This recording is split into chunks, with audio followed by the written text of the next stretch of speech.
오늘 정부가 하반기 경제 정책 방향을 발표하면서 올해 경제 성장률을 2.6%로 상향 조정했습니다. 얼어붙은 체감 경기를 개선하기 위해서 이 취약계층인 소상공인에게 배달료를 지원하는 등 총 25조 원을 투입하기로 했습니다. 김진화 기자가 자세히 보도합니다.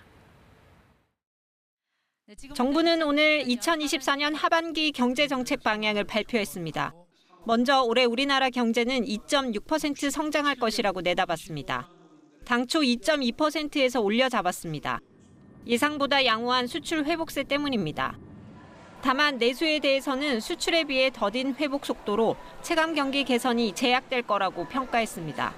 이로 인해 가장 큰 타격을 받고 있는 소상공인 지원 등에 정부가 25조 원을 투입합니다.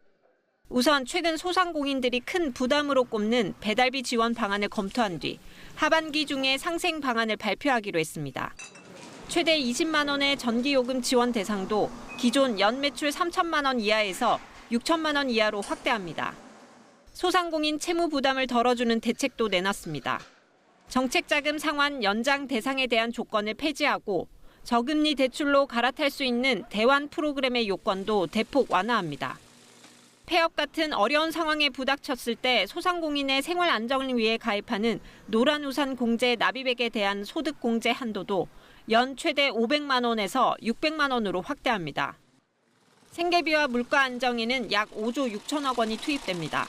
실업자와 비정규직 등에 지원하는 생계비 대부 한도를 1인당 1,000만 원에서 1,500만 원으로 늘리고 치료비가 일정 수준을 넘어서 생계를 압박하는 상황에 대한 재난적 의료비 지원도 확대합니다.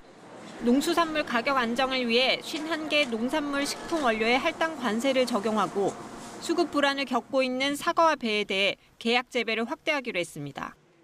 공공요금의 경우 원가 절감 등을 통해 인상 요인을 최소화하고 불가피한 경우 인상 시기를 분산하거나 늦추는 등 국민 부담을 완화하겠다고 정부는 밝혔습니다.